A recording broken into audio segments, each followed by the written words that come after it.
Salut à tous, c'est Kenobs, on se retrouve aujourd'hui pour un survol des cartes à moins de 1$ de l'édition Meurtre au Manoir Karlov.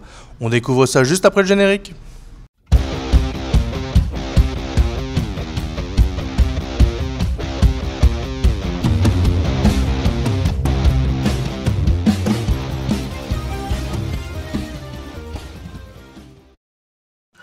Merci de suivre la chaîne, n'oubliez pas de vous abonner et d'activer la petite cloche. Vous pouvez lâcher un pouce bleu si ça vous plaît et vous pouvez aussi nous soutenir sur Tipeee dont vous trouverez le lien en description.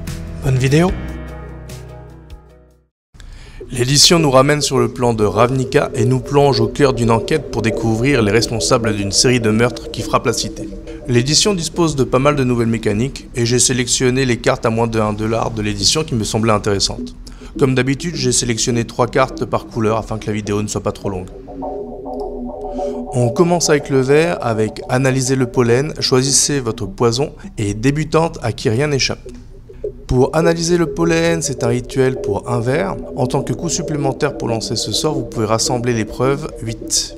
Cherchez une carte de terrain de base dans votre bibliothèque. Si vous avez rassemblé l'épreuve à la place, cherchez dans votre bibliothèque une carte de créature ou de terrain. Révélez cette carte, mettez-la dans votre main, puis mélangez. En milieu de partie, lorsque votre cimetière aura commencé à se remplir, cette carte pourra vous servir de tuteur pour aller chercher une créature de votre choix pour 1, ce qui est plutôt intéressant.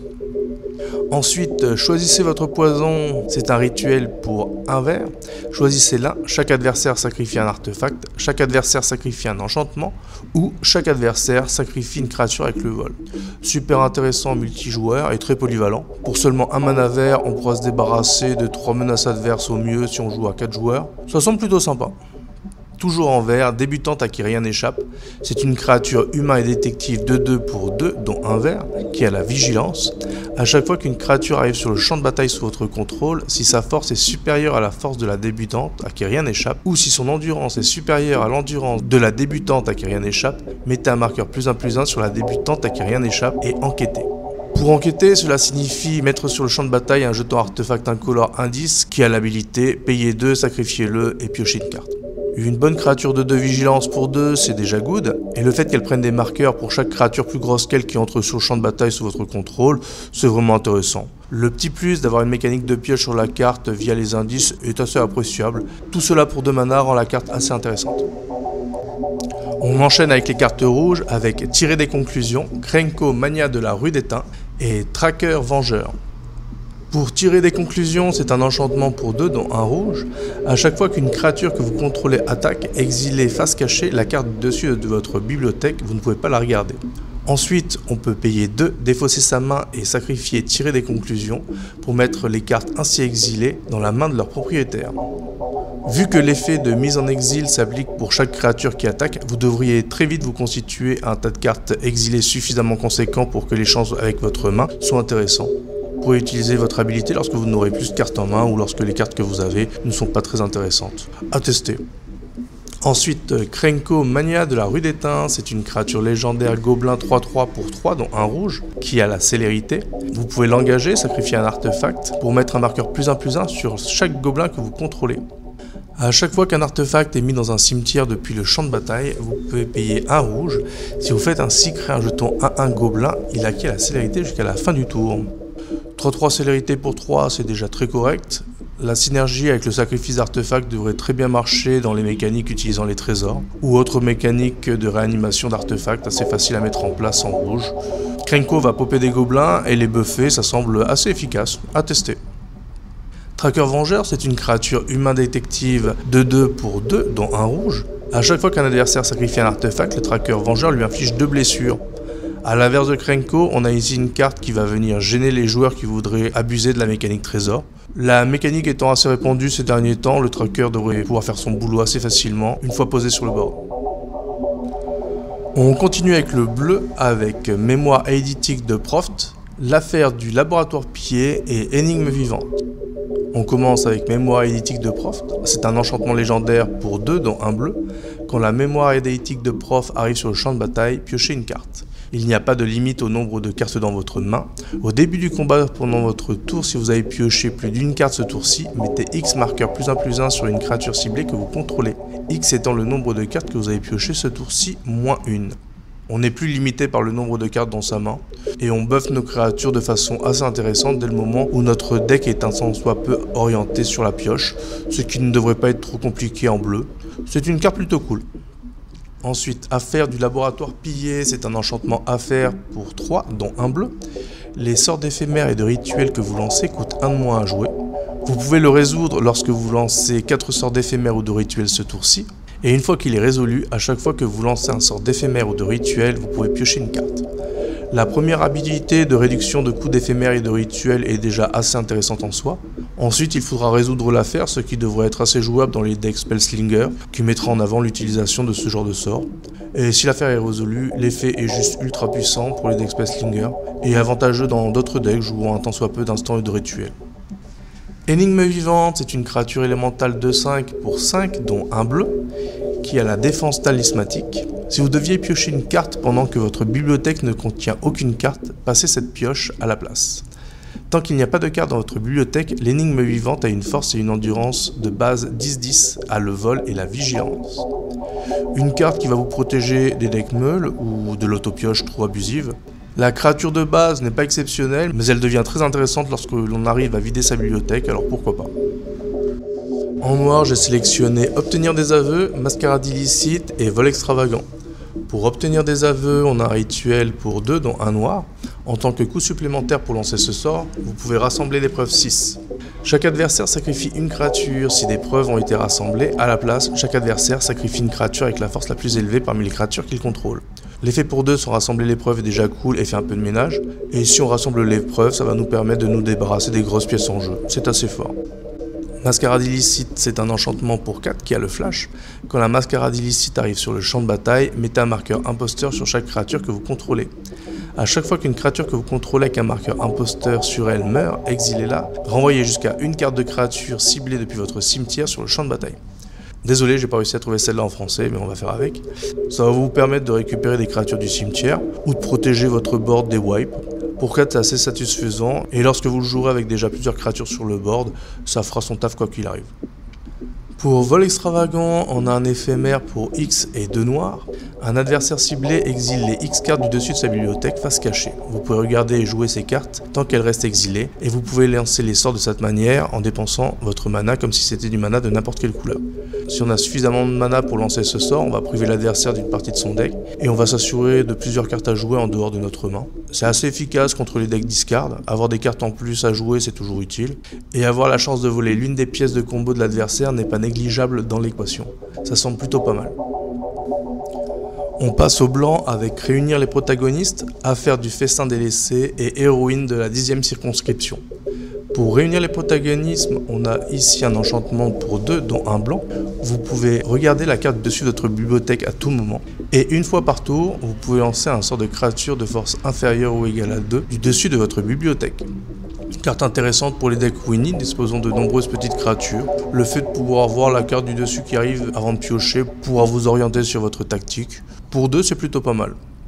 Affaire du festin délaissé, c'est un enchantement à faire pour un blanc. À chaque fois qu'une créature arrive sur le champ de bataille sous votre contrôle, vous gagnez 1 point de vie. Pour le résoudre, vous devez gagner 5 points de vie ce tour-ci. Et une fois qu'il est résolu, vous pouvez sacrifier cette affaire, les cartes de créatures de votre cimetière acquièrent. Vous pouvez lancer cette carte depuis votre cimetière jusqu'à la fin du tour. Pour 1 mana, gagner 1 point de vie à chaque fois que vous faites arriver une créature sur le board, c'est déjà bien. Et si vous arrivez à résoudre l'affaire, vous allez pouvoir jouer les cartes de créatures de votre cimetière durant un tour. Pour 1, ça semble assez rentable. Enfin, Héroïne de la circonscription, c'est une créature humaine de 3 pour 2, dont un blanc. Vous pouvez payer 2 dont un blanc et rassembler l'épreuve 2. L'héroïne de la 10e circonscription devient un humain et détective avec une force et une endurance de base 4-4 et acquiert la vigilance.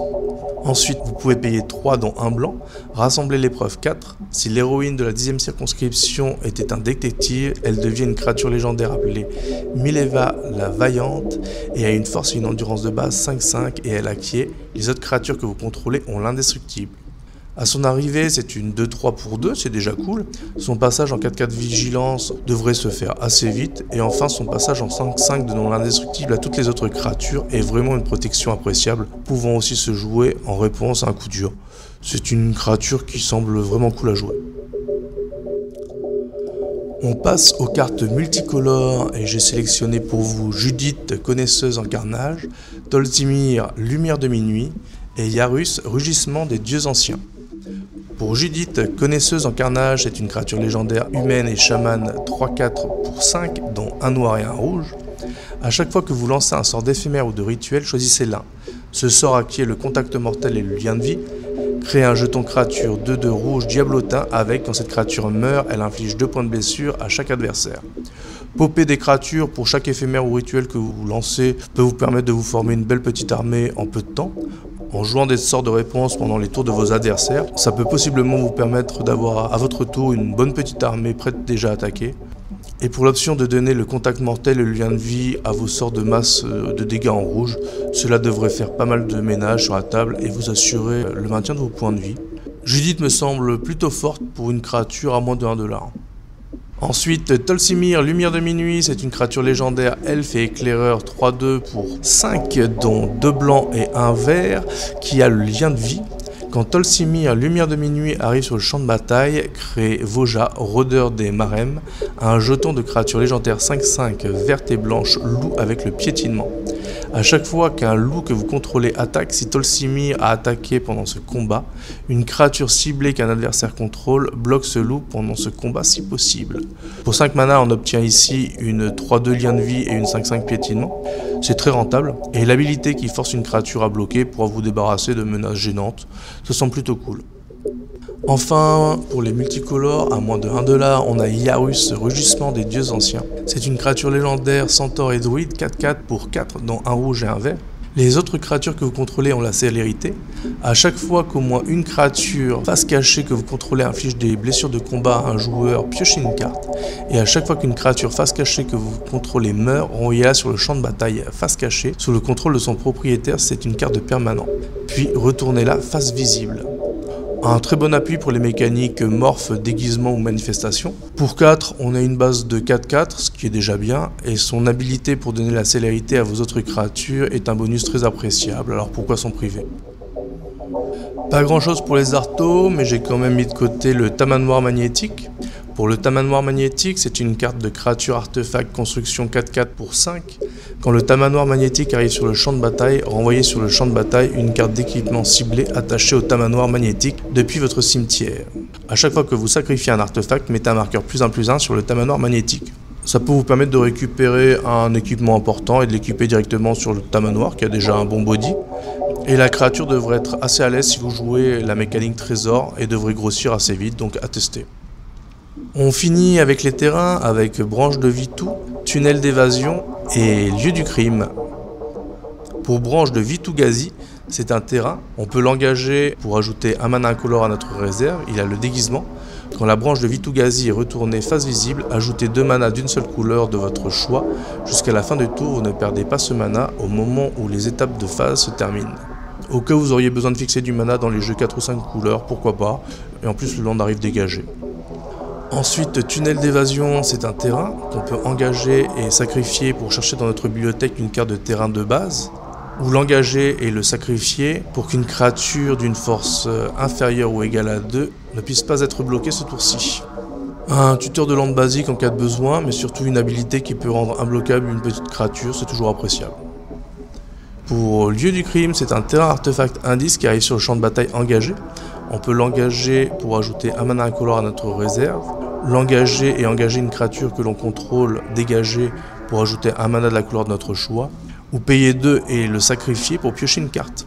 Ça vous permettra de fixer votre mana en cas de besoin, mais aussi de piocher une carte si vous êtes à court de sort, donc pourquoi pas. Voilà pour ma sélection de cartes à moins de 1$ de l'édition Meurtre au Manoir Karlov. N'hésitez pas à me dire ce que vous avez pensé de la vidéo en commentaire.